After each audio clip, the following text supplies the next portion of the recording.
So what we're going to do now is I'm going to ask you guys to grab your pens and paper. We're going to sit down just and do a 2-minute stream of consciousness free writing exercise to get you all kind of in the vibe, and then we're going to separate into groups and we're going to start writing and performing your first full poems. Alright? 2,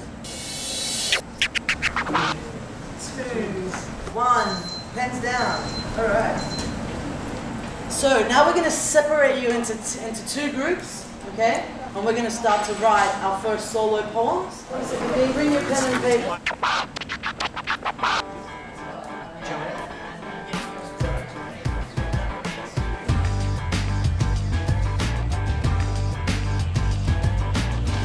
I would like to see you just keep that going if you can. Just try and set a goal for yourself to get to the page at least.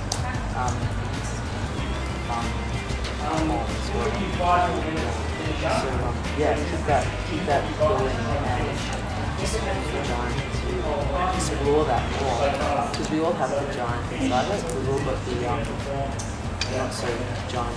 Remember that the aim of this is to get up in front of an audience and read your work and read it proud, right? You wrote it.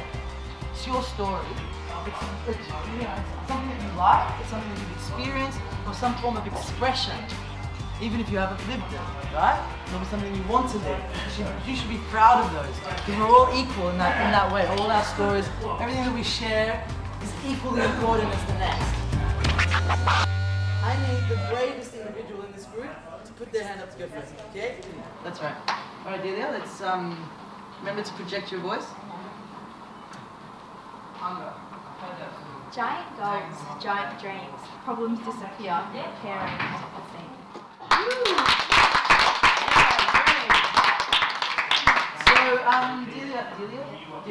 Delia had problems starting as well, and then so I gave her this image to look at, and she giggled at first because it looks like a bit of a ridiculous image, which it is, but you can see that what she did was connect the giant to things in our own lives that we feel when problems seem to be giant, when things seem to be too much, and how we're going to combat those things. And and as I keep saying, this is a really smart way to get your brain working and to stimulate your writing. I can't stress enough how important it is for you to learn your work off by heart, because only then can you make it as engaging as possible. And you want people to listen to you. There is nothing worse than getting up on a stage and feeling like people aren't listening. And they will listen if you give them something to listen to. Then your work is strong enough. It's all stuff that I want to listen to. Right? And I come from a totally different world. We all come from different worlds, but I come from a totally different world to you guys, and I really want to hear what you've got to say, but you've got to say it in a way that keeps me interested.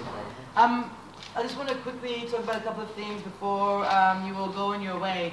Look, I think it's a really good opportunity for you guys. There's a chance to win a trip to Melbourne, all expenses paid, and I think that, just getting to be on stage as part of the Sydney Writers Festival and getting to tell your story to a bunch of people who've never heard your story before is a pretty massive thing as well. So if you can and if you like it and you want to, get within your groups again, learn your stuff off by heart, rehearse it, play with it. It's your expression, your story. Make it yours, and make it so that people are gonna hear you loud and clear. Yeah, because that's the most important thing, that you have the right to be heard loud and clear. Yeah. Remember, the most important thing is that your stories are important, and that is what connects us as human beings more than Facebook, is our stories, and we should continue sharing them. So thank you.